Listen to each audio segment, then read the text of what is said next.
A memória mais vívida que tenho do meu pai não é de um aniversário, ou de ele me ensinando a andar de bicicleta, ou sequer de uma palavra de consolo. É o som de um homem desmoronando por dentro.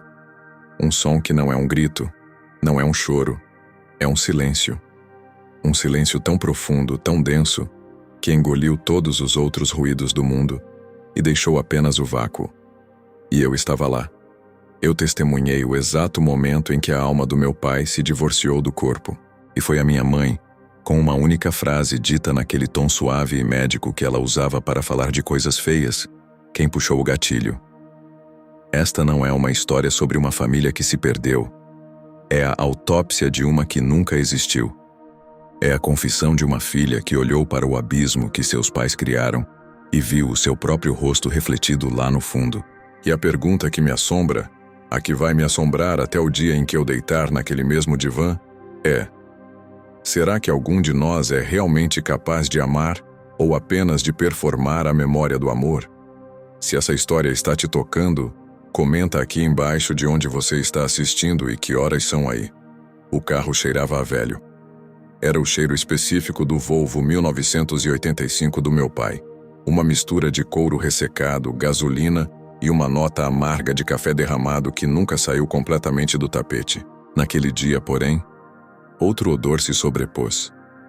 O cheiro do meu perfume barato, que eu tinha borrifado em excesso no pescoço numa tentativa desesperada de criar uma barreira aromática entre eu e a realidade, e o aroma seco e amadeirado da colônia do meu pai.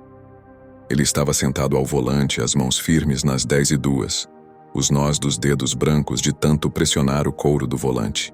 Ele não olhava para os lados. Seus olhos, normalmente tão vivos e cheios de piadas prontas, estavam fixos na estrada à frente, mas eu sabia que ele não estava vendo o asfalto, os carros, o mundo. Ele estava vendo o precipício para o qual estávamos indo, de convite marcado. No banco do passageiro, minha mãe. Ela parecia esculpida em marfim, tão imóvel e perfeita. Usava um vestido cinza, simples, mas cortado de um jeito que só ela sabia encontrar. As mãos repousavam sobre a bolsa de couro no colo, as unias impecáveis. Ela olhava pela janela, como se a paisagem suburbana fosse a coisa mais fascinante do mundo. Não havia tensão nela. Havia uma resignação serena, quase expectativa. Era aquilo que a levara até ali. A capacidade monstruosa de encarar a carnificina emocional com a elegância distante de uma cirurgiã observando um campo operatório esterilizado. Eu, no banco de trás, era a espectadora não convidada. 17 anos, e a sensação persistente de que era feita de um material diferente dos meus pais. Eles eram sólidos, definidos. Eu era um borrão, uma impressão digital embaçada tentando decifrar a própria origem. Aquele encontro familiar no consultório do Dr. Valente não era uma sugestão. Era um ultimato.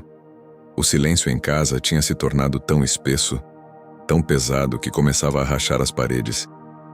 Meu pai, outrora um homem que preenchia cada cômodo com sua voz e suas histórias, havia se encolhido, tornando-se um fantasma que assombrava a própria casa. Minha mãe, sempre perfeita, sempre contida, tornara-se ainda mais impenetrável, uma catedral vazia trancada a 7 chaves. A decisão pela terapia foi a última cartada do meu pai. Um ato de desespero de um homem que via a mulher que amava escorrer entre seus dedos como areia fina, e não conseguia entender o porquê. Ele acreditava, com a fé cega de um convertido, que se ele pudesse apenas entender, tudo voltaria ao normal. O normal, aquela performance confortável que nós 3 encenávamos todas as noites no jantar. Ele não percebia que o normal era a própria doença. Ele é bem conceituado, meu pai disse, quebrando o silêncio de 40 minutos. Sua voz soou áspera, não usada. O Dr. Valente, especialista em dinâmicas familiares. A palavra dinâmicas saiu truncada, como se fosse um termo estrangeiro que ele estava tentando pronunciar pela primeira vez. Minha mãe não virou a cabeça. Sim, você disse. A resposta dela foi clara, límpida e absolutamente gelada. Era o tom que ela usava para encerrar discussões. Meu pai engoliu em seco. Eu podia ver o músculo de sua mandíbula contraindo e relaxando no retrovisor. Ele estava se segurando com unhas e dentes. A fortaleza que ele havia construído ao redor de si mesmo, a fortaleza do provedor, do marido estável, do pai brincalhão, estava sob um cerco invisível, e eu era a única que podia ver as fissuras se alastrando pela alvenaria. Lembro-me de pensar com a clareza cruel da adolescência que estávamos indo para o nosso próprio funeral. Não a morte do corpo, mas a morte do mito. O mito da família feliz. O mito do amor eterno. O mito de que meus pais eram quem eu achava que eram. E eu, no banco de trás, era a única que sabia, com um instinto visceral, que iríamos enterrar algo naquela sala. Algo que nunca mais poderia ser desenterrado. O carro fez a curva final e estacionou em frente a um prédio baixo de tijolos aparentes. Meu pai desligou o motor. O silêncio que se seguiu foi o mais alto que já ouvi. Ele olhou para minha mãe uma última vez, um olhar cheio de um apelo mudo, uma pergunta não formulada. Por quê? O que eu fiz? Como consertamos isso? Ela simplesmente abriu a porta e saiu do carro ajustando a bolsa sob o braço. Nem mesmo uma olhada. Ele ficou lá por um segundo, suas mãos ainda grudadas no volante, e naquele momento, eu vi. Vi a rachadura. Um breve tremor em seu lábio inferior, um piscar de olhos rápido demais. A fortaleza não estava apenas rachada, estava prestes a virar pó. E tudo o que seria necessário era um sopro, o sopro da verdade. Eu saí do carro, o sol da tarde me atingindo como um holofote. Eu era a testemunha, a arquivista da queda.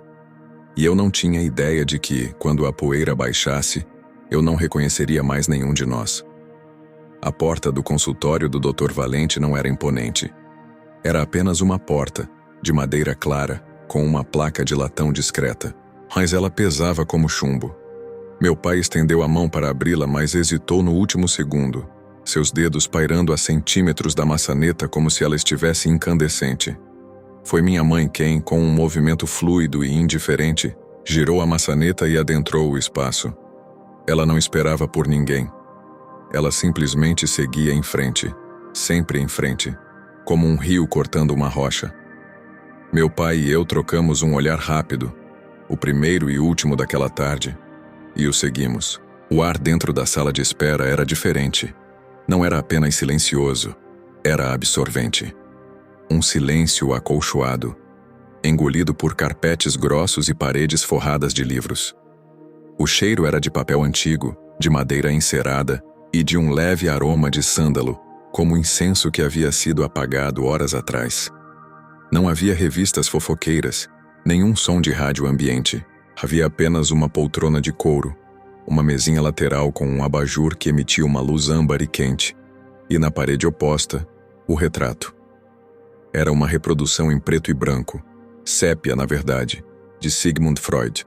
Não a imagem icônica do velho sábio com o cigarro, mas uma foto mais jovem.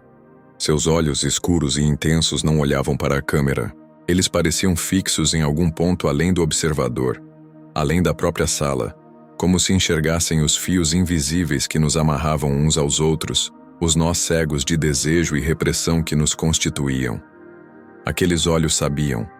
Eles pareciam dizer, sem qualquer som: sejam bem-vindos, preparem-se para serem desmontados.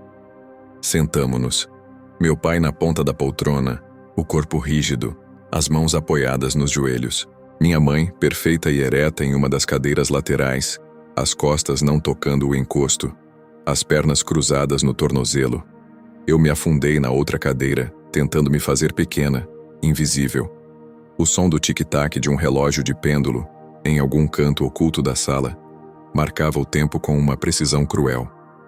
Tic, tac, tic, tac. Cada segundo era um segundo a menos do mito. Um segundo a mais rumo à verdade. Meu pai limpou a garganta. O som ecoou absurdamente alto naquele espaço abafado.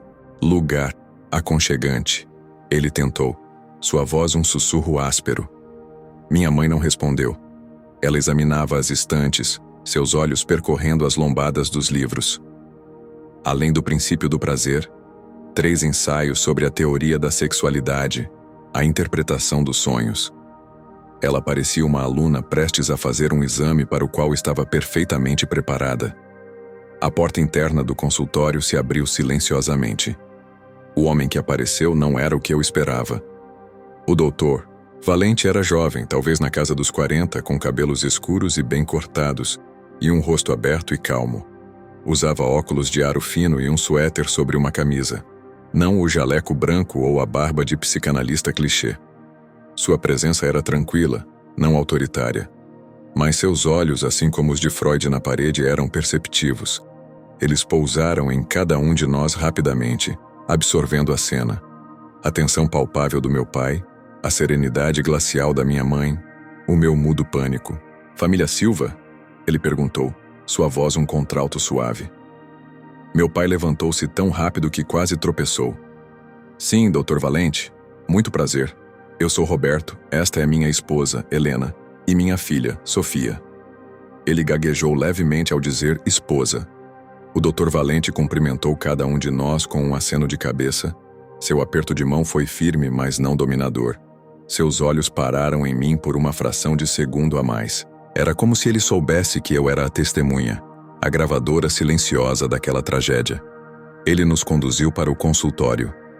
A sala era uma extensão da antessala. Mais livros, uma escrivaninha ordenada e, é claro, o divã. Um divã de veludo verde escuro, profundamente marcado pelos corpos que ali se deitaram para despejar seus segredos. Havia 2 poltronas confortáveis de frente para ele. O doutor Valente se sentou em uma cadeira discreta, ligeiramente à sombra, quase fora do nosso campo de visão direto. Meu pai começou. Suas palavras saíram em um fluxo, precipitadas, como se ele tivesse ensaiado aquilo 1 milhão de vezes. "Doutor, nós estamos aqui porque há uma distância, uma frieza, não sei explicar. Helena, ela se afastou, não é mais a mesma. Nossas conversas são transacionais. Passa o sal, está chovendo, paga a conta. É como se eu tivesse perdido ela e não consigo entender o porquê. Eu faço de tudo. Trabalho, cuido da casa, sou um pai presente. Não entendo." Sua voz se quebrou na última frase. Ele estava suplicando, não ao terapeuta, mas à minha mãe, que estava sentada ao seu lado imóvel. As mãos ainda pousadas sobre a bolsa, olhando para as mãos dele gesticularem de forma desesperada, como se observasse um inseto interessante sob uma lupa. O Dr. Valente ouviu, sem interromper. Quando meu pai terminou exausto, o silêncio retornou. O terapeuta então se virou para minha mãe. Sua pergunta foi simples, direta e devastadoramente suave. "Helena, o que o acha que aconteceu?" Todos olhamos para ela. Ela ergueu lentamente os olhos, primeiro para o terapeuta, depois para meu pai. E, finalmente, por um instante fugaz, para mim. Seu rosto era uma máscara perfeita de compostura. Ela respirou fundo. E quando falou, sua voz não era a da esposa machucada ou da mulher confusa. Era a voz clínica, distante, que ela reservava para discussões sérias. "O Roberto está certo", ela começou, e meu pai pareceu inchar com um suspiro de alívio, achando que ela finalmente o validaria. Ele não entendeu o tom. Há uma distância, mas ela não começou agora. Ela sempre esteve lá. Ele apenas parou de tentar preenchê-la com barulho. Ela fez uma pausa, deixando as palavras pairaram no ar acolchoado da sala. Meu pai encolheu, como se tivesse sido fisicamente golpeado. O doutor Valente inclinou a cabeça interessado. "Que tipo de barulho, Helena?" Ela olhou diretamente para o retrato de Freud como se buscasse permissão. Histórias, piadas, presentes, atenção constante. Era cansativo. Como tentar encher um poço sem fundo com uma colher de chá. Foi quando ela soltou a primeira bomba. Não com drama, mas com uma fatura casual, como se comentasse o tempo. "Às vezes", ela disse, seus olhos ainda fixos em Freud, "acho que ele estava tão ocupado tentando ser o marido perfeito que nunca se perguntou se era o marido que eu queria. Se eu quisesse N marido." E então, ela acrescentou, quase como um à parte, um suspiro. Tudo me lembra o vazio. Até o jeito que ele assobia no banho.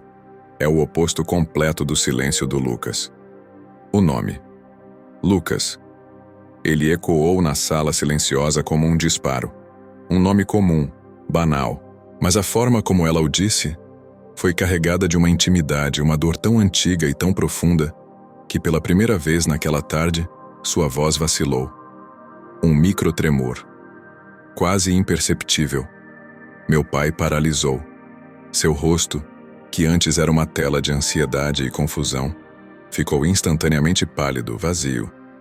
Seus olhos se fixaram em um ponto na parede, mas eu sabia que ele não estava vendo nada. Ele estava ouvindo aquele nome. Um nome que não era seu. Um nome que carregava o peso de um fantasma. O primeiro tijolo da fortaleza desprendia-se com um ruído surdo que só eu pude ouvir.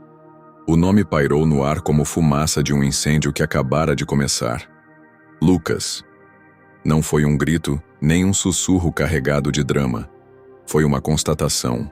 Um fato geológico enterrado há tanto tempo que sua exumação soou não como uma explosão, mas como o som seco de uma pá atingindo um caixão há muito esquecido. E o efeito que teve na sala foi de um eletrochoque silencioso. Meu pai não se moveu, não respirou, ficou absolutamente imóvel, como se alguém tivesse pressionado paus no universo, mas apenas para ele. A cor drenou de seu rosto, deixando uma palidez de giz. Suas mãos, que antes se agitavam nervosas em seu colo, repousaram inertes, pesadas.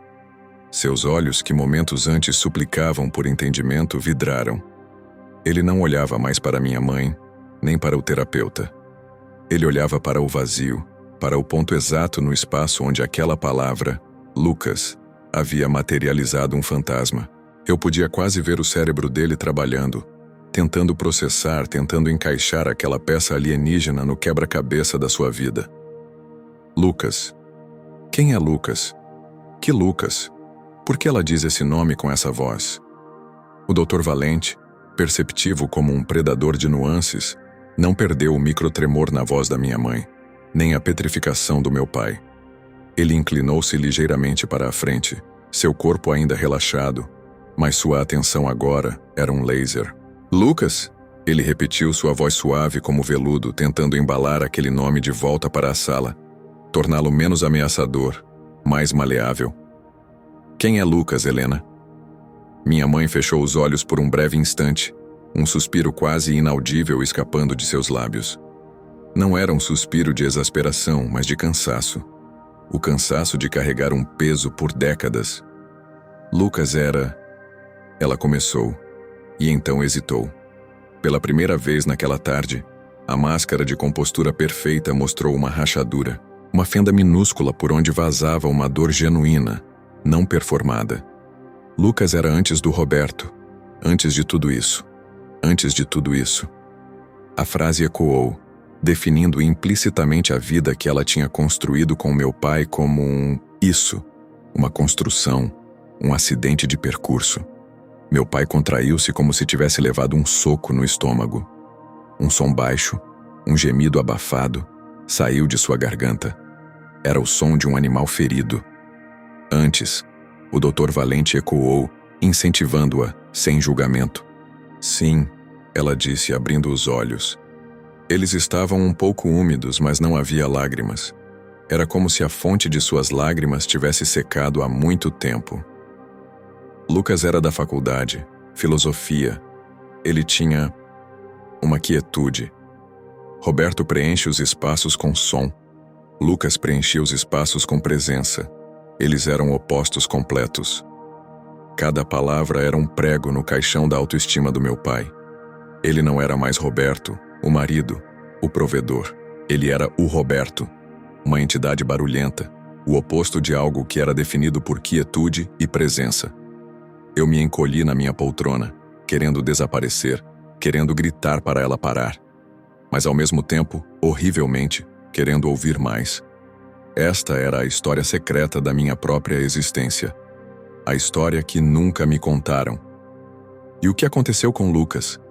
Perguntou o doutor, Valente, sua caneta pairando sobre seu bloco de anotações, não para escrever, mas como um instrumento de focos. Minha mãe olhou para as mãos.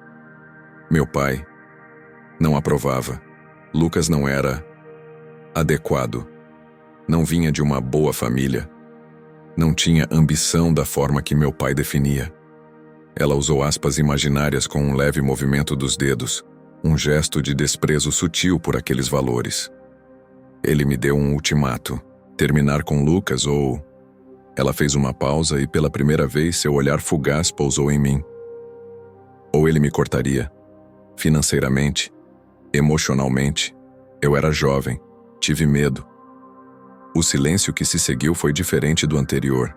Era um silêncio carregado de "e se?". Meu pai parecia ter parado de respirar. Ele estava ouvindo a confissão de que o grande amor da vida da sua mulher não era ele, que ele era a escolha segura, a escolha do medo. E você terminou? O terapeuta prosseguiu, sua voz ainda uma bússola calma no meio daquela tempestade emocional. Terminei, ela sussurrou, e a palavra saiu carregada de uma vergonha antiga. Foi a pior coisa que já fiz. Eu lhe disse. Eu disse coisas horríveis. Coisas que meu pai me mandou dizer. Que ele não era bom o suficiente. Que eu merecia mais. Ela engoliu seco. Eu destruí ele. Para agradar meu pai. Então ela acrescentou a peça final do quebra-cabeça naquele momento. A linha que conectava o passado ao presente. O fantasma ao homem sentado ao seu lado. 6 meses depois, meu pai apresentou-me ao Roberto. Ele era seguro, estável, de uma boa família. Tudo o que meu pai queria. Casei-me com ele em 1 ano. Ela não disse, porque o amava. Ela não disse nada. O vazio daquela omissão era mais estrondoso que qualquer declaração. O Dr. Valente assentiu lentamente, processando. E você acha que a distância que o Roberto sente está relacionada a Lucas? A essa escolha não resolvida? Foi quando minha mãe cometeu o ato final de violência involuntária. Ela virou-se finalmente para olhar para o meu pai, seu rosto um misto de pena e honestidade brutal. Seus olhos encontraram os dele, vidrados e perdidos. Roberto, ela disse, e sua voz estava estranhamente suave, quase gentil, o que a tornava infinitamente pior. Você passou a vida toda tentando ser maior que o fantasma de um homem que você nem sabia que existia. Suas piadas, suas histórias, seu assobio, tudo era tão alto. Era o barulho de você tentando abafar o silêncio que o Lucas deixou em mim. E eu nunca tive coragem de te dizer que não adiantava, que alguns silêncios são eternos. Ela não disse, eu nunca te amei. Ela não precisou. A mensagem estava clara, cristalina e letal. Meu pai não era amado. Ele era um tampão, um curativo em uma ferida que nunca fechou. A expressão no rosto do meu pai se quebrou. Não em pranto, não em raiva. Foi um colapso estrutural. A fortaleza não rachou, ela dissolveu-se. Seus ombros, outrora largos e orgulhosos, desabaram para a frente. Seus olhos se fecharam e, quando se abriram, havia uma ausência neles tão profunda que eu mal pude reconhecê-lo. Ele olhou para a mulher ao seu lado não mais com amor, ou com raiva, mas com o puro e simples desamparo de um homem que acabara de descobrir que a sua vida inteira foi construída sobre uma areia movediça de mentiras e de um luto que nunca foi dele. O eco do nome Lucas ainda estava na sala, mas agora ele tinha forma, peso, história. Ele tinha o rosto de um estudante de filosofia com quietude e o poder de desfazer um homem de 50 anos com uma única lembrança. O silêncio que se seguiu às palavras da minha mãe era de uma qualidade diferente. Já não era o silêncio tenso da expectativa, nem o silêncio absorvente da sala. Era o silêncio pesado e absoluto que se instala após uma explosão. O ar parecia ter sido sugado para fora do ambiente, deixando apenas o vácuo e o eco daquela confissão devastadora. Meu pai não chorou, não gritou, ele simplesmente esvaziou-se. Eu podia ver a vida abandonando seus olhos, como se alguém tivesse puxado uma plug dentro dele.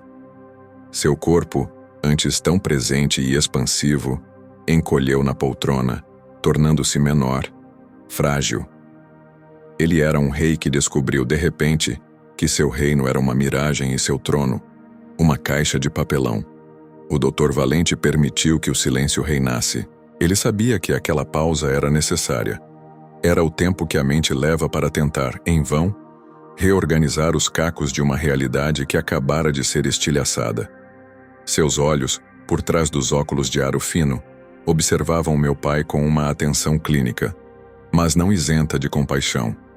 Ele estava vendo a dor em sua forma mais pura e crua. Foi meu pai quem quebrou o silêncio.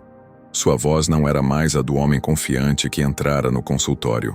Era uma voz rouca, arrastada, como se viesse do fundo de um poço. Então, ele começou engasgando com a palavra. Então, tudo foi uma mentira? Ele não olhava para ninguém. Falava para as próprias mãos, abertas no colo, como se esperasse encontrar a resposta escrita nas linhas da palma. Minha mãe respirou fundo. Aquela pergunta direta exigia uma resposta direta. A gentileza brutal que ela usara momentos antes deu lugar a uma frieza resignada. Era como se, tendo começado a confessar, ela precisasse ir até o fim. Não por crueldade, mas por uma espécie de exaustão moral. Ela estava cansada de carregar aquilo sozinha. Não foi uma mentira, Roberto. Foi uma performance. Uma que eu ensaiei todos os dias. Acordar, sorrir, perguntar sobre o seu dia, cozinhar sua comida favorita, ouvir suas histórias, prestar atenção, fingir que aquilo me preenchia.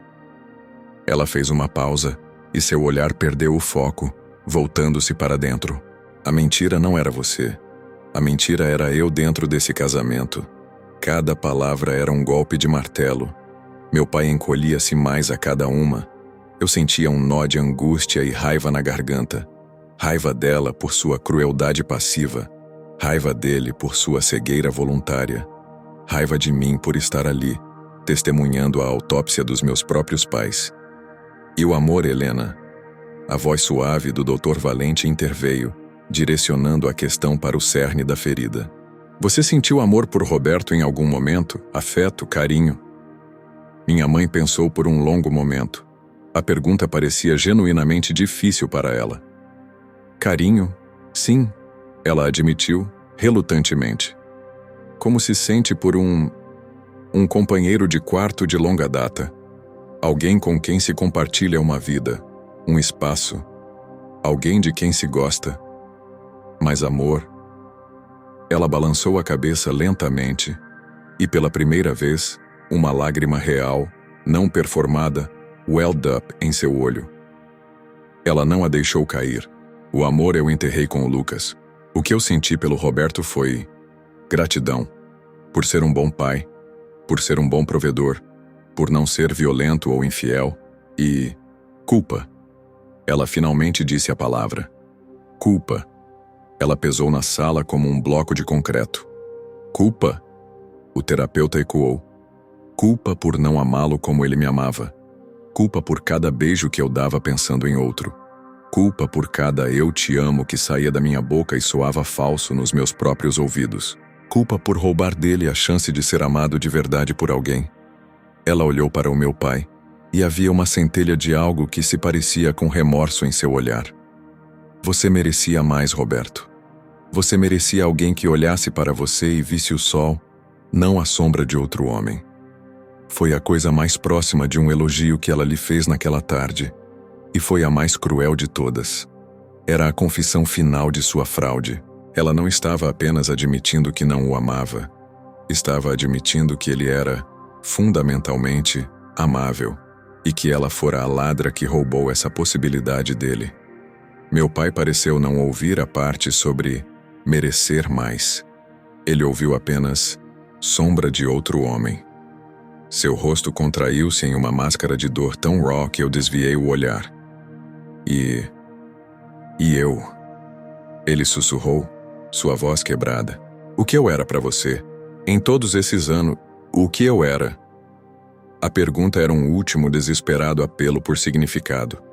Ele precisava que sua dor, sua vida, tivesse tido algum propósito, mesmo que fosse um propósito terrível. Minha mãe olhou para ele e sua expressão era de uma clareza aterradora. Você era a minha penitência, Roberto. A minha punição por ter sido fraca, por ter traído o Lucas e a mim mesma ao ceder ao meu pai. Casando com você, vivendo essa vida, eu estava cumprindo minha sentença todos os dias. O Dr. Valente interveio, suave, mas firmemente. Helena, você está dizendo que usou seu casamento e o Roberto como uma forma de automutilação emocional? Como uma punição? Sim, ela respondeu sem hesitar. A simplicidade da resposta foi de partir o coração. Exatamente isso. E naquele momento, eu entendi. Entendi a frieza, a distância, a perfeição obsessiva da casa, das refeições, das roupas. Não era para agradar meu pai. Era um ritual. Uma cela imaculada para uma prisioneira que se punia todos os dias pelo crime de ter sobrevivido a um amor e se enterrado em vida em seu lugar. Meu pai não era o marido dela. Ele era o seu carcereiro. E ela, a sua própria prisioneira e a guarda da cela. A confissão não era sobre adultério. Era sobre um luto não vivido. Era sobre uma alma que morreu aos 20 e poucos anos e deixou um zumbi perfeito para habitar o seu lugar. E meu pai, meu pobre pai, ele não era o vilão da história. Ele era apenas um figurante, um coadjuvante involuntário no palco da tragédia pessoal da minha mãe. Ele passou a vida toda achando que era o protagonista, quando, na verdade, ele mal tinha uma fala. A culpa que ela carregava não era por tê-lo traído com outro homem, mas por tê-lo condenado a uma vida de mentiras, sem nunca lhe contar a verdade. Ela não roubou apenas o amor dele, roubou sua própria agência, sua própria narrativa, e eu, no canto, percebi que herdei essa culpa. Herdei o silêncio. Herdei a mentira. Eu era o produto da penitência da minha mãe, a filha de uma punição. O que isso fazia de mim? A palavra penitência ecoou na sala, pesada e final como a lápide de um túmulo. Meu pai não era mais um homem, era um conjunto de reações fisiológicas à dor.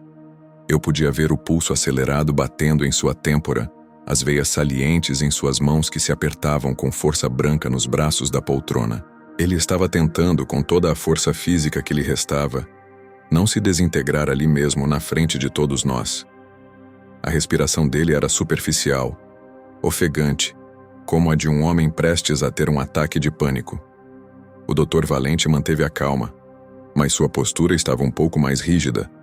Ele navegava em águas traiçoeiras, sabendo que um movimento errado poderia fazer meu pai explodir ou, pior, implodir de vez. Helena, ele disse, sua voz um fio condutor tentando aterrar aquele curto-circuito emocional. Vamos voltar um pouco. Você disse performance. Você poderia nos dar um exemplo? Um momento específico em que você estava performando? Minha mãe olhou para ele, e então seu olhar perdeu o foco novamente, recuando no tempo. Um sorriso triste, amargo, tocou seus lábios. Era um sorriso assustador. O jantar de nosso 10º aniversário de casamento. Ela começou, e a memória parecia vívida, nítida, como um filme que ela revia frequentemente. Roberto alugou aquele restaurante italiano caro, aquele com os violinos. Ele estava tão feliz, tão orgulhoso. 10 anos. Ele fez um brinde. Disse que eu era a mulher mais linda, mais inteligente, mais incrível do mundo. Disse que era o homem mais sortudo do planeta. Ela fez uma pausa e seu sorriso se apagou. Eu sorri. Eu brindei. Eu disse: eu também te amo. E eu me lembro de olhar para o rosto dele tão aberto, tão cheio de fé em nós. E eu pensei: Deus, como ele é ingênuo. Como é fácil enganá-lo. E então eu pensei no Lucas. Eu me perguntei onde ele estava, se ele estava feliz, se ele tinha encontrado alguém que não o tivesse destruído. E eu senti uma pontada de inveja. Inveja dessa mulher hipotética que poderia tê-lo. E aí, eu olhei para o Roberto novamente, e a única coisa que senti foi um cansaço profundo. Cansaço de ter que mastigar e engolir a comida. Cansaço de ter que ouvir os violinos. Cansaço de ter que fingir que aquela não era a noite mais longa da minha vida. Meu pai emitiu um som. Um gemido baixo, gutural. Ele estava revivendo aquele jantar com novos olhos, e a memória doce estava sendo queimada pelo ácido da verdade. O vestido vermelho, ele sussurrou, quase para si mesmo. Você usou um vestido vermelho. Eu disse que você estava deslumbrante. Sim, ela confirmou sua voz monotônica. Era o vestido que meu pai achava que uma esposa de sucesso deveria usar. Não era a minha cor favorita, era a dele. Cada memória que eles compartilhavam estava sendo dissecada, e o que parecia um músculo de amor era revelado como um nervo de obrigação e encenação. E as meninas? O Dr. Valente perguntou, sua voz suave, mas a pergunta era uma faca. Ele estava indo direto ao ponto que mais importava. Para mim. Sofia, sua filha, ela faz parte dessa performance? O ar saiu dos meus pulmões.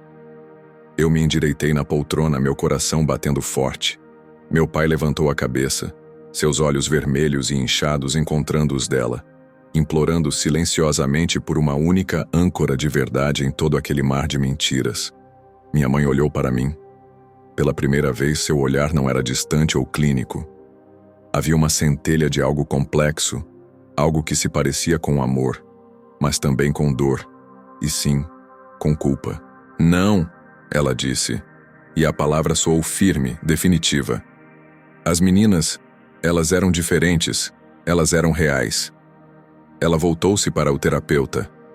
A gravidez não foi planejada, foi um acidente, mas quando eu soube, foi a primeira coisa real minha, que aconteceu naquela vida de mentiras. Ela não era para o meu pai, não era para o Roberto, era para mim. Ela respirou fundo, procurando as palavras. A Sofia, quando eu a segurei pela primeira vez, ela não era parte da penitência. Ela era um perdão temporário, um empréstimo de algo puro, algo que não estava contaminado pela minha fraude. Seus olhos se encheram de lágrimas de verdade agora, que finalmente transbordaram e rolaram por suas faces, limpando sulcos limpos na maquiagem impecável. Eu a amei com uma ferocidade que me assustou. Eu a amei de um jeito que nunca amei ninguém, nem o Lucas, porque o amor por ela era meu, inteiro, não roubado, não performado, meu. Eu senti um choque. Era a confissão de amor mais perturbadora que eu já poderia imaginar. Eu era um oásis de autenticidade no deserto da farsa dela. Eu era o seu perdão. A carga daquilo era insuportável. E o Roberto? Pressionou o Dr. Valente implacável. Como ele se encaixava nessa nova dinâmica? Com a chegada de uma filha real? O olhar da minha mãe endureceu novamente, as lágrimas secando tão rápido quanto surgiram. Ele ficou orgulhoso, feliz. Achou que a bebê tinha nos unido, que finalmente eu estava completa. Ele não entendia que ela era minha, só minha.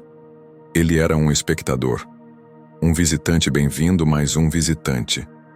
Eu deixava ele brincar com ela, segurá-la, mas as decisões, os cuidados, os medos noturnos eram meus.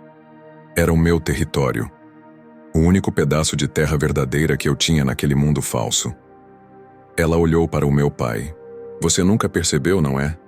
Que eu criava uma barreira entre você e elas? Que eu sempre encontrava uma desculpa para ser eu quem as acalmava? Eu quem as levava ao médico? Eu quem lia as histórias para dormir? Eu não estava sendo uma mãe dedicada. Eu estava sendo possessiva, egoísta. Eu estava guardando o único amor verdadeiro que eu tinha para mim. A confissão era monstruosa em sua honestidade. Ela não estava se redimindo. Estava detalhando a profundidade de sua patologia. Ela nos usou, a mim e a minha irmã, como antídotos para o seu próprio veneno, mas envenenou o poço do qual meu pai também tentava beber. Meu pai balançou a cabeça lentamente, negando, não as palavras dela, mas a realidade que elas pintavam. Tudo era calculado. Ele sussurrou, sua voz um fio de esperança se desfazendo. Até o sexo? A pergunta era íntima, brutal e necessary. A minha pele arrepiou-se. Eu queria tapar os ouvidos. Minha mãe não hesitou. Ela já havia cruzado o Rubicão da verdade.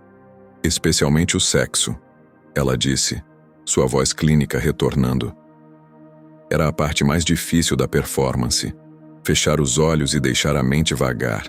Pensar em qualquer outra coisa. Às vezes eu contava as estrelas no teto. Às vezes eu planejava o cardápio da semana. Era uma tarefa, uma obrigação conjugal. Como passar roupa. Ela olhou para o meu pai, e havia um resquício de piedade genuína em seu olhar. Você merecia mais do que isso, Roberto. Você merecia alguém que estivesse ali com você. Presente. Eu nunca estive. Nem uma vez. Foi o golpe de misericórdia. A última ilusão do meu pai, a de que, pelo menos na intimidade física, eles tinham compartilhado algo verdadeiro, evaporou-se. Ele não era amado. Ele não era desejado. Ele era uma tarefa doméstica, algo a ser suportado como passar roupa. Ele não disse mais nada. Apenas inclinou a cabeça e encostou-a no alto da poltrona, olhando para o teto, talvez contando as próprias estrelas imaginárias, as estrelas que minha mãe via para fugir dele. A construção da fraude estava completa. Cada tijolo tinha sido nomeado, cada camada de argamassa analisada. A casa que ele pensava ser um lar era um cenário de teatro, e ele descobriu que não era o protagonista, nem mesmo o coadjuvante. Era o figurante que pagava as contas do production, e eu descobri que não era a filha de um amor, mas o fruto de um acidente que se tornou o refúgio obsessivo de uma mulher quebrada. Eu era o perdão dela. O peso dessa herança era um fardo que eu não sabia se conseguiria carregar. O tempo dentro daquela sala perdeu todo o significado. Podiam ter se passado segundos ou horas, desde que a última palavra da minha mãe, nenhuma vez, ecoou e morreu, engolida pelo silêncio acolchoado. Meu pai permanecia imóvel, a cabeça reclinada contra o veludo verde, os olhos fixos no teto branco. Ele não parecia mais estar vendo nada. Era como se sua consciência tivesse se desligado, fugindo do corpo que havia se tornado uma câmara de tortura de verdades insuportáveis. A única prova de que ele ainda estava ali era a lenta, quase imperceptível, subida e descida de seu peito. Até sua respiração parecia dolorosa. O Dr. Valente observava, dando-lhe espaço. Ele sabia que algumas dores são tão vastas que qualquer intervenção soa como um insulto. Minha mãe, por sua vez, parecia esgotada. A máscara de perfeição estava finalmente quebrada, revelando uma mulher pálida e cansada, sob os restos de sua maquiagem manchada. Ela olhava para as próprias mãos, talvez vendo nelas as ferramentas com as quais havia, inadvertidamente, esculpido a ruína da própria família. A culpa que ela carregara por tanto tempo agora estava exposta, crua e pulsante. Não mais um segredo privado, mas um fato clínico na sala. Foi meu pai quem quebrou o estupor. Ele moveu a cabeça lentamente, com um esforço visível, como se pesasse toneladas. Seus olhos vermelhos e afundados encontraram os dela. Não havia mais raiva neles. Não havia acusação. Havia apenas uma perplexidade profunda. O olhar de uma criança que não consegue entender por que o mundo é tão cruel. E tão nossas filhas? Ele perguntou. A voz dele não era mais a de um homem. Era frágil, quebrada, uma voz de alguém muito velho ou muito doente. Era a voz do seu eu mais profundo, despido de todas as camadas de performance e papel que a vida lhe impusera. Ele não perguntou, e eu? Em seu momento de maior desespero, sua preocupação ainda era conosco. Comigo, com a minha irmã. Era o último reduto de sua identidade. Pai. A pergunta pairou no ar, uma última esperança frágil. Talvez, mesmo depois de tudo, o amor que ela sentia por nós pudesse de alguma forma redimi-lo, torná-lo parte daquela verdade, daquela autenticidade que ela reservava apenas para nós. Minha mãe olhou para ele. E então, ela cometeu o ato final, a verdade mais cruel de todas. Ela não o fez por malícia, Ela o fez porque, naquele ponto, a mentira havia se tornado impossível. Ela estava, finalmente, sendo completamente honesta, e a honestidade dela era um veneno sem antídoto. Elas foram a única coisa verdadeira que consegui criar nessa vida de mentiras, ela disse. E sua voz estava carregada de uma emoção intensa, mas era uma emoção voltada para dentro, para nós, não para ele. Elas são minhas. Elas não eram nossas. Elas eram minhas. Ela enfatizou a palavra minhas com uma ferocidade possessiva que fez o ar sair dos meus pulmões. Era o amor mais doentio e mais puro que eu já tinha testemunhado. Meu pai pareceu não entender imediatamente. Seu cérebro, lento pelo trauma, processou as palavras. Elas são suas? Ele repetiu, confuso. Sim, ela insistiu, seu olhar agora incisivo, como se defendesse um território sagrado. Você me deu uma casa, deu-me segurança, deu-me uma vida estável. Mas elas... Roberto, elas você não me deu. Eu as tirei de você.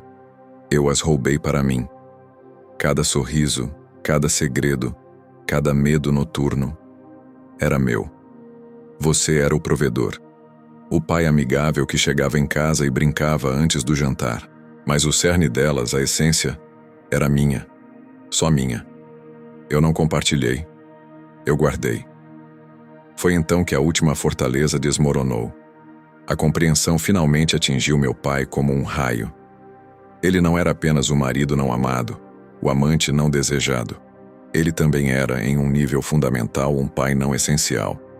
Ele havia sido meticulosa e sistematicamente excluído do núcleo mais verdadeiro da vida da sua mulher, e por extensão, das suas filhas. Ele era o financiador, o babá de luxo, o personagem simpático na história que nós meninas tínhamos com nossa mãe. Um tremor percorreu seu corpo todo, violento, incontrolável. Seus lábios tremeram. Suas mãos se apertaram nos braços da poltrona com tanta força que os nós dos dedos ficaram brancos como osso. Ele tentou falar, mas apenas um som rouco e quebrado saiu de sua garganta. E então, as lágrimas vieram. Não foram lágrimas de raiva ou de tristeza convencional. Foram lágrimas de puro e absoluto desespero existencial. Eles jorraram de seus olhos silenciosamente, rolando por seu rosto enrugado e escorrendo por sua barba por fazer. Ele não chorou. Ele se dissolveu.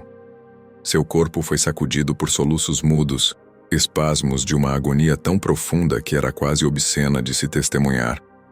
Ele curvou-se para a frente, escondendo o rosto nas mãos, seus ombros sacudindo de forma convulsiva. Era o desmoronar silencioso de uma estátua que eu sempre julgara ser de granito, mas que era, na verdade, de gesso. E sob o gesso, não havia nada. Nada além do vazio que a performance de uma vida inteira havia mascarado. O Dr. Valente se moveu, pegou uma caixa de lenços e a colocou suavemente ao lado do meu pai. Ele não tocou nele. Não disse, está tudo bem. Porque não estava. Nada daquilo estava bem. Qualquer tentativa de consolo seria uma profanação daquela dor. Minha mãe assistiu, pálida. Pela primeira vez um vislumbre de horror apareceu em seus olhos. Ela vira o dano colateral de sua verdade. Ela vira a completa e total destruição que suas palavras haviam causado. Ela abriu a boca para dizer algo, talvez um "me desculpe", mas as palavras morreram em seus lábios. O que se poderia dizer? Desculpe por ter usado você como penitência por 30 anos? Desculpe por ter roubado suas filhas de você? Alguns pedidos de desculpas são grandes demais para serem articulados. Eu, no canto, sentia um gosto de metal na boca. Eu queria correr até meu pai, abraçá-lo, gritar para minha mãe que ela era uma monstro. Mas eu também estava paralisada pela verdade dela. Elas são minhas. A palavra ecoou dentro de mim. Eu era a posse mais preciosa da minha mãe. O troféu de sua fraude. O amor que ela sentia por mim era genuíno, mas era também doentio, possessivo, construído sobre a exclusão do meu próprio pai. Eu olhei para aquele homem, meu herói, meu pai brincalhão despedaçado na poltrona, e eu não via mais o homem que enchera minha infância de risos. Eu via um estranho, Um fantasma. Um homem que descobriu que sua vida inteira foi um palco, e ele era o único que não sabia que estava atuando. O som que ficou não foi o do choro. Foi o do silêncio que se seguiu aos soluços abafados, o som de uma alma evaporando. A sessão terminou sem um fechamento, porque não havia fechamento possível. O doutor, Valente percebendo que qualquer outra palavra seria apenas mais um golpe, encerrou-a com uma suavidade funerária, sugerindo que era hora de irmos para casa e que estaria disponível para o que fosse necessário. As palavras soaram ocas, insignificantes como jogar uma xícara de chá em um incêndio florestal. A volta para casa foi feita em um silêncio de velório. Desta vez, meu pai não se ofereceu para dirigir. Ele apenas caminhou até o carro e se enfiou no banco do passageiro, olhando fixamente para o vidro, mas vendo apenas o vazio. Eu me sentei atrás dele, e minha mãe assumiu o volante, suas mãos firmes e seguras, como se nada tivesse acontecido. A competência prática dela, tão reconfortante em outras circunstâncias, agora era aterradora. Ela podia desmontar a realidade de um homem e depois dirigir perfeitamente pelo trânsito, obedecendo todas as leis. O carro cheirava a sal e lágrimas secas. O cheiro do desespero do meu pai impregnara os estofados. Ninguém falou. Ninguém ligou o rádio. O único som era o zumbido dos pneus no asfalto e a respiração ofegante e irregular do meu pai. Eu olhava para a nuca dele, para os fios de cabelo grisalho que se rebelavam contra o corte impecável, e eu tentava desesperadamente reconciliar aquele homem encolhido com a imagem do pai que eu conhecia. O pai que me jogava para o alto, que contava histórias de terror na hora de dormir, que consertava meus brinquedos com fita adesiva e paciência infinita. Tudo aquilo tinha sido uma performance? Parte do barulho que ele fazia para preencher o silêncio de um amor não correspondido? Cada memória feliz da minha infância foi contaminada, manchada pela revelação da culpa e da infelicidade subjacente. A felicidade era real para mim, mas para ele era uma tarefa, uma obrigação. Ele ria comigo enquanto, por dentro, contava as estrelas no teto da própria vida. Chegamos em casa. A casa. Aquele lugar que sempre representou segurança, calor, cheiro de bolo e livros espalhados. Agora ela parecia um cenário de filme. Falsa. A porta da frente, de madeira maciça, parecia a entrada de um museu de uma família que nunca existiu. Minha mãe abriu a porta e entrou, pendurando sua bolsa e chaves no lugar habitual com uma normalidade obscena. Meu pai parou na soleira, hesitante, como um vampiro que precisa ser convidado a entrar. Ele olhou para dentro, para o hall de entrada, para a escada, para a foto de família na parede, nós três rindo em um parque, eu com uns 10 anos, e seu rosto se contorceu em uma máscara de agonia. Aquela foto era a prova material da fraude. Ele finalmente entrou cambaleante e se dirigiu diretamente para a sala de estar, desviando de tudo, e se deixou cair no sofá. Ele não ligou a TV, não pegou um livro, apenas ficou sentado, olhando para as mãos vazias. Minha mãe foi para a cozinha. Eu a ouvi abrir a geladeira, pegar uma garrafa de água. O som do líquido sendo servido em um copo era absurdamente alto naquele silêncio. Ela estava retomando a rotina, a performance da normalidade doméstica, porque era a única coisa que ela sabia fazer. Era a sua jaula, mas era também o seu refúgio. Eu fiquei parada no hall, uma estátua de sal dividida entre os dois. De um lado, no sofá, a ruína do meu pai. Do outro, na cozinha, a arquiteta da ruína, minha mãe, agindo como se o mundo não tivesse acabado. Para quem eu deveria ir? Consolar o homem que acabara de ter sua vida destruída? Ou confrontar a mulher que, com sua verdade brutal, havia nos mostrado que nunca tivemos uma vida real para começar? A pergunta que o Dr. Valente havia feito ecoou na minha mente. O que é pior? A mentira ou a verdade? A mentira era quente. Era o abraço do meu pai, os jantares em família, a sensação de pertencimento. Era confortável. Era o cobertor sob o qual todos nós nos escondíamos. Meu pai de sua solidão, minha mãe de sua culpa, e eu da complexidade do mundo adulto. A verdade era fria. Era o silêncio no carro. Era o olhar vazio do meu pai. Era a possessividade doentia da minha mãe.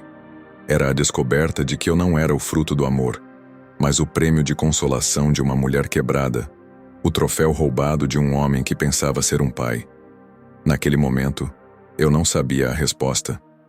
A verdade doía mais, com certeza.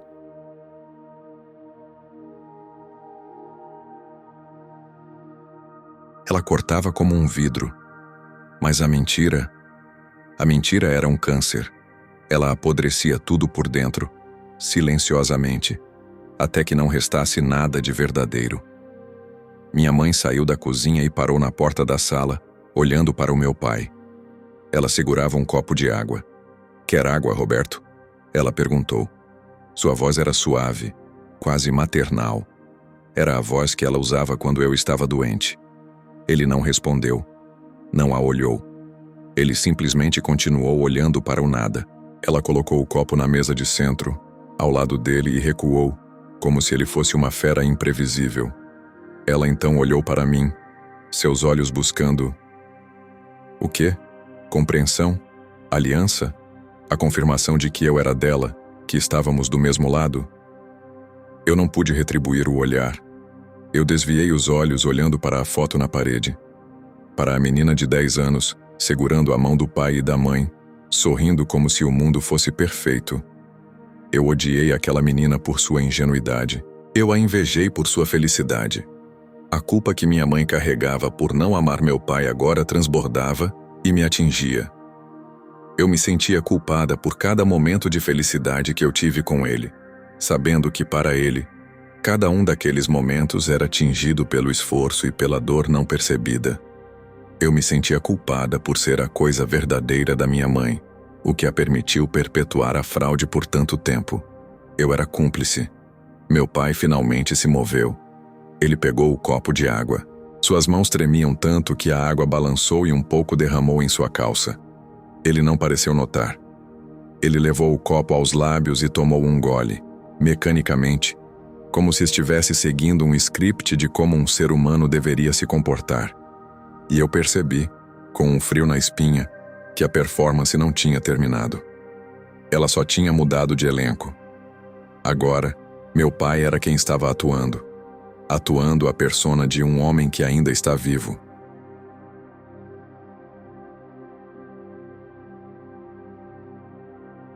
E minha mãe estava atuando a persona de uma esposa que se importa. E eu estava atuando a persona de uma filha que não acabou de ter seu mundo virado de cabeça para baixo. A verdade os tinha libertado do segredo, mas os tinha aprisionado em um novo tipo de inferno. O inferno da convivência com os cacos do espelho, sabendo que nunca mais poderiam ser colados de volta para formar a imagem original. A casa não era mais um lar. Era o palco vazio após o término da peça, com os atores ainda vagando por ele, perdidos, incapazes de sair de cena. Os dias se arrastaram, pesados e opacos, como água parada após uma enchente. A casa tornou-se um museu de silêncios. Meu pai transformou-se em um fantasma que assombrava a própria vida. Ele ia ao trabalho, voltava, comia a comida que minha mãe colocava à sua frente, mas era apenas um corpo ocupando espaço. Seus olhos, outrora cheios de luz e piadas, estavam vazios. A alma dele tinha se evaporado naquele consultório, e o que sobrou foi uma casca que realizava funções biológicas por puro hábito. Ele não me olhava mais nos olhos. Talvez porque eu fosse a prova viva de tudo, o perdão da minha mãe, o lembrete ambulante de sua exclusão. Minha mãe, por outro lado, mergulhou em uma frenética atividade doméstica. Limpava, cozinhava, organizava armários com uma obsessão que beirava a loucura.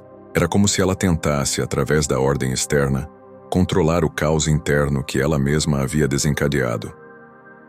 Ela tentou falar comigo algumas vezes, com uma voz suave e hesitante, buscando reconectar-se com a única coisa verdadeira que lhe restava. Sofia, quer ajudar a escolher uma nova cor para as cortinas? Ou, vamos assistir um filme? Mas eu não conseguia. Cada palavra dela, cada gesto de carinho, era agora contaminado pelo conhecimento de sua origem possessiva e doentia. Eu era a posse dela, o troféu. O que significava que meu amor por ela era de alguma forma parte da sua pena. Eu me afastei. Me tornei uma fantasma também. Mas havia uma coisa que eu não conseguia evitar. Uma obsessão que cresceu no vazio que a revelação havia criado dentro de mim. Eu precisava ouvir de novo. Precisava reviver aquela sessão, não para me torturar, mas para tentar entender. Para encontrar no tom de voz deles uma nuance que tivesse passado despercebida. Uma pista que redimisse alguém, qualquer um, mesmo que minimamente. Naquela tarde, tomada por um impulso que não entendi, eu havia feito algo.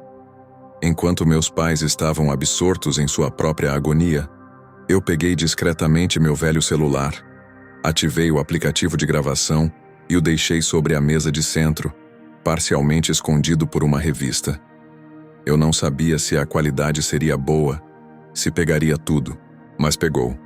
A gravação estava lá no meu telefone, um arquivo de áudio de quase 1 hora, intitulado Consulta 14:10. A data parecia de uma era passada. Na solidão do meu quarto com fones de ouvido, eu comecei a ouvir. Eu ouvi a voz tensa do meu pai, a voz clínica e fria da minha mãe, a voz calma do terapeuta. Eu ouvi o nome Lucas ecoar, tão pequeno e tão devastador. Eu ouvi a confissão da penitência. Eu ouvi a minha mãe me declarar sua posse. Eu ouvi o som do desmoronamento do meu pai. Não suas lágrimas, mas o silêncio pesado que as precedeu, que era muito pior. Eu ouvi aquela gravação dezenas de vezes. Tornou-se um ritual doentio. Eu era como uma sacerdotisa revivendo o trauma fundador de uma nova religião sombria. A cada repetição, uma camada de inocência era retirada de mim. A cada replay, eu internalizava um pouco mais da culpa, do vazio, daquela verdade envenenada. Uma noite, após a 100ª vez, algo dentro de mim estalou. A raiva contida e fermentando superou o medo. Eu não aguentava mais aquele segredo. Eu não aguentava mais ver meu pai definhar e minha mãe agir como se tivesse simplesmente dito que a roupa havia lavado. Ela havia lançado uma bomba e se recusava a lidar com os estilhaços. Desci as escadas, o telefone apertado na minha mão como uma arma. Ela estava na sala, sozinha, lendo um livro sob a luz do abajur. Meu pai já havia subido para se deitar. Ou para deitar-se e encarar o teto, que era tudo o que ele fazia agora. Mãe.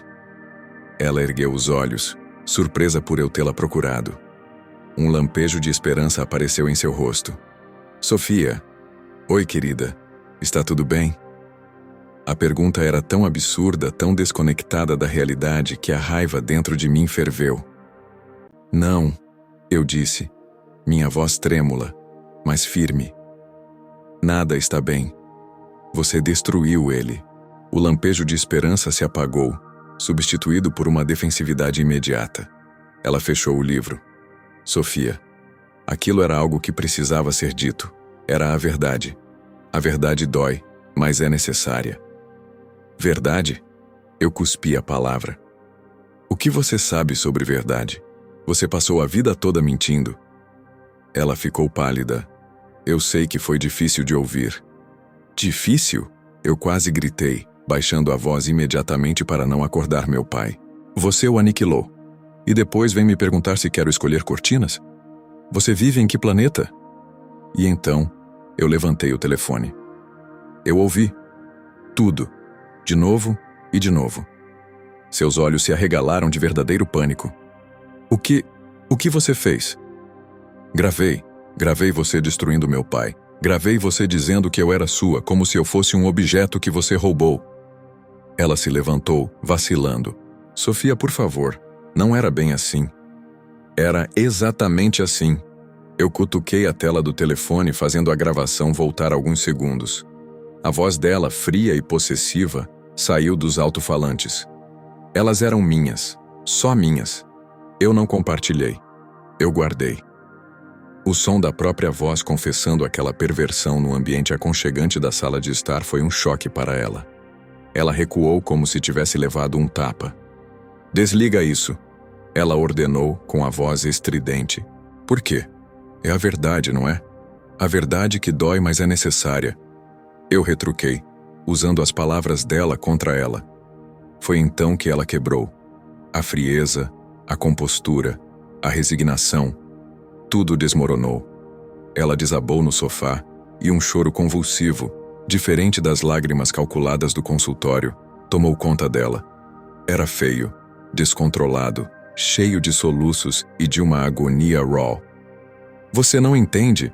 Ela gritou, abafando o rosto em uma almofada. Você não entende o que é viver todos os dias se odiando. O que é carregar esse peso? A culpa. A culpa de não sentir o que todo mundo sente. A culpa de ver um homem bom te amar e você não conseguir retribuir. A culpa de usar suas próprias filhas como salvação. Eu sou uma doente, Sofia. Eu sei que sou. Eu precisei machucar ele. Eu precisei botar para fora. Eu não aguentava mais.